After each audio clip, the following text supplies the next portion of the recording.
halin da ake ciki yanzu wato muna da babban matsala kuma zan iya cewa da kai wannan hali a yanzu haka dai gaskiya ba shi da kyau kuma abin tsoro ne domin babban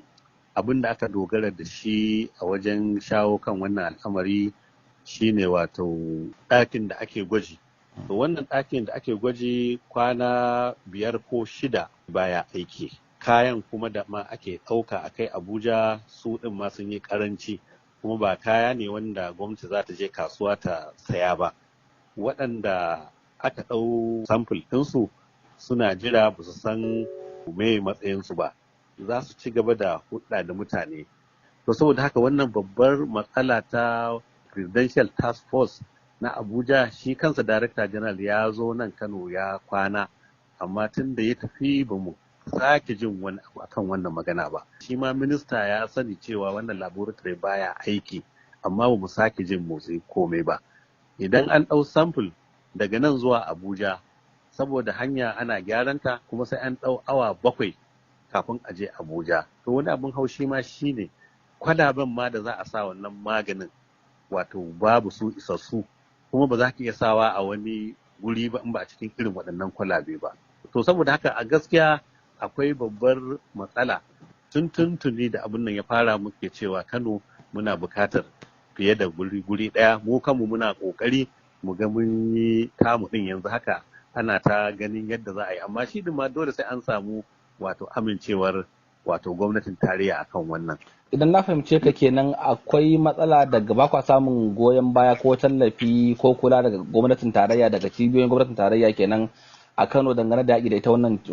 cuta ta coronavirus. A gaskiya ba ma samun wato abin da ya kamata tunda yake waɗannan abubuwa inda kama a ce mu a hannunmu yake ai duk yadda za a yi sai mun ga cewa mun sa shi yayi daidai amma gaskiya ba ma samun taimako da ma haɗin kai da shi wannan task force na gwamnatin tarayya. Ban sani ba wataƙila ko gwamna ka nemi magana da shugaban ƙasa ka kai masa kukanka da ƙorafinka kan wannan matsala? To na yi magana da sakataren gwamnati na yi magana da kuma mataimakin shugaban ƙasa da kuma waɗansu mukarrabai na kamar shi minista na kiwon lafiya duka waɗanda na yi magana da su. Kamar ka samu wani gamsashen bayani ko kuma dai baka gamsu ba? To cewa suke yi za a yi wani abu a kai amma gaskiya ni ban ga komai ba a yi komai a kansa ba. Gwamna wani abu da ake faɗa shine ana samun mace-mace a Kano din nan abin ya ƙaru ko za ga mana adadin mutanen da suka mutu yanzu. To babu shakka da muka ji wannan labari tun kwanakin baya muka bincika muka ga wannan lamba da aka faɗa an ƙara ta sosai da sosai. Saboda haka waɗannan makabartu a yanzu haka da haɗin kan hukumar kiwon lafiya ta duniya mun samu ƙwararru waɗanda suka tura mana mutane a makabartu wanda a kullum za su iya ba da sakamakon gawa nawa aka kai sannan kuma gawan nan in a asibiti ne mu tura asibiti a binciko a ji me ya kashe shi wannan wanda ya rasu in kuma a gida ne a tura a tambaya a ji me ya rasu. To yanzu haka waɗannan ma'aikata suna nan suna haɗa alƙaluma amma abinda makabartunmu suke gamu a gaskiya sun nuna mana cewa babu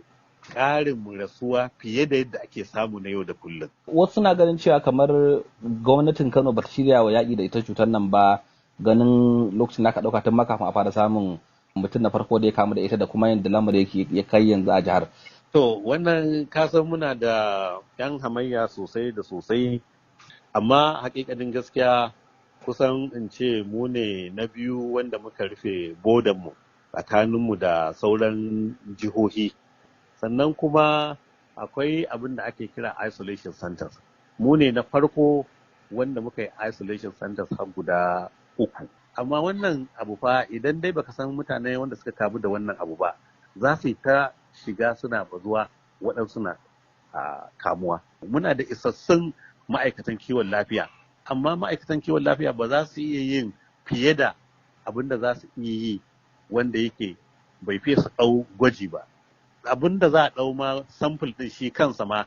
ya ƙare a wani lokaci aka daɗe ba a kawo ba kuma wannan ba abu ne wanda za ka je ka saya a kasuwa ba dole sai daga wannan kwamiti na gwamnatin tarayya su ne za su ba da wato waɗannan kayan gwaji na ma ɗaukar samfur ɗin ma tukuna.